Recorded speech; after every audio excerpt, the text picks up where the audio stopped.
Tonight you're gonna break your one rule. I'm considering it.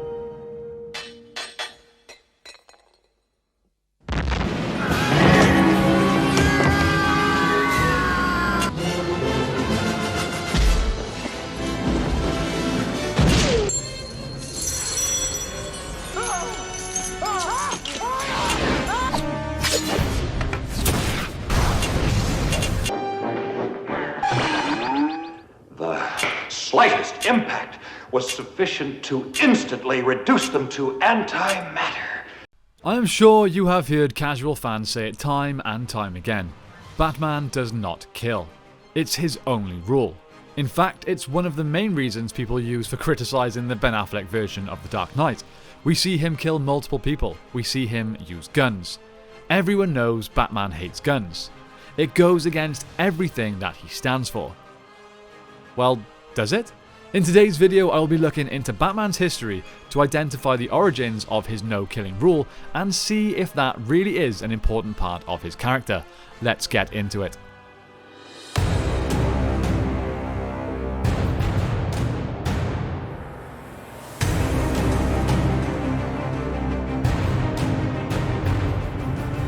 Everyone needs to understand this from the start. Batman did not always have a rule against taking a life in the comics. In fact, he even killed someone in his very first appearance in Detective Comics, and he would even carry guns and other deadly weapons.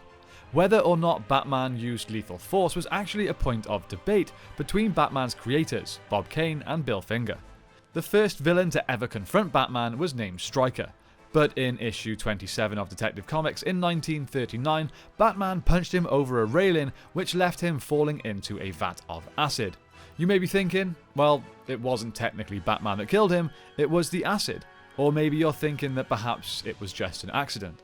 Well, no, because Batman's immediate response to this event is a fitting end for his kind. At this point in Batman's early existence, he was killing his enemies as often as he wasn't. Like I said, he also had no issue with using guns.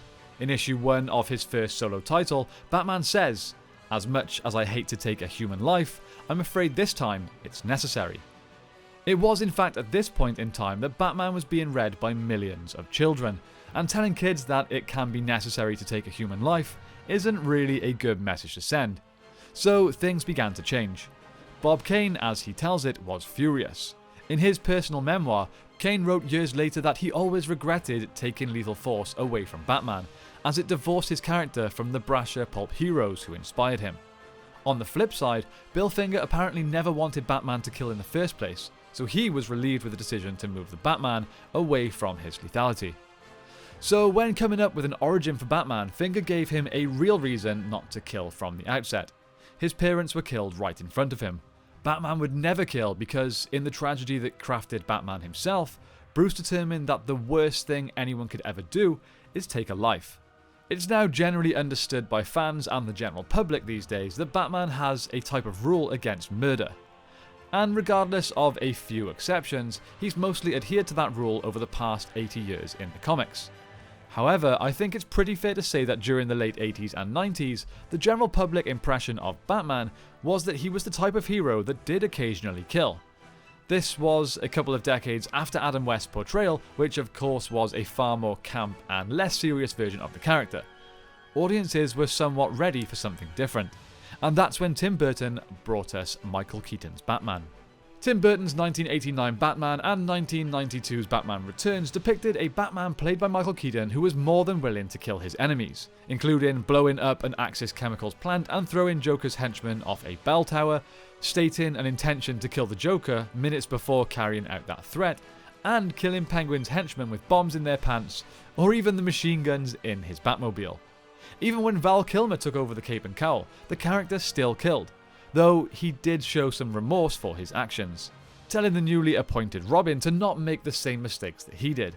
It wasn't until George Clooney took over the role in Batman and Robin that the movie version of Batman didn't really kill at all. Then we got to Batman Ego, the comic book, in the year 2000. Batman was made to battle with his own psychology.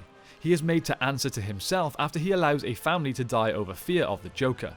Why does he continue to let these monsters live? He comes to the conclusion that the night his parents were murdered, something was awoken within him, a monster in its own right. And if he did kill, just once, that beast would be set free. I suppose you could compare this to a recovering alcoholic refusing even one beer or one glass of wine, because when you start, it may be far more difficult to stop. The reality of it is, if a darker version of Batman is unleashed, who would be able to stop him? We were fortunate enough to have a version of this alternate reality brought to life by Scott Snyder with The Batman Who Laughs, a Batman that breaks his rule. In doing so, he literally becomes no different from the villain he killed. When the world's greatest hero kills, Snyder proposes, what you are left with at the end of the night is the world's greatest killer. A very interesting theory for sure. But I would arguably say that Batman's one rule became most famous after the release of The Dark Knight. But even in the Nolan trilogy, Batman's career of justice has a rocky start. At the end of Batman Begins, he is directly responsible for the death of Ra's al Ghul. By choosing not to save him, he essentially kills him, but kind of gets away with it on a technicality. What we must understand is that the versions of Batman that are shown to kill are normally in a very different part of their lives. For example, in his twilight years, or on an occasion where Robin is ruthlessly taken away from him, such as in Frank Miller's The Dark Knight Returns, and subsequently then in Zack Snyder's Batman vs Superman, we are left with a Batman that is vindictive and, well, grumpy. Having given up on the world and the good in people, his faith could only be rekindled by a new dawn of justice. No pun intended. At the end of the day, I believe that the common denominator is whether or not Batman is alone. He may believe he works best alone, but that's definitely not the case. When he is alone, he is at his darkest. It's for the sake of those he inspires, those he teaches, and those that he loves, that Batman resists the pull of the easy, permanent solution of death. He knows that he has to set an example. Otherwise, not only does he become one of the most dangerous killers the world has ever known, but he would also be creating other killers.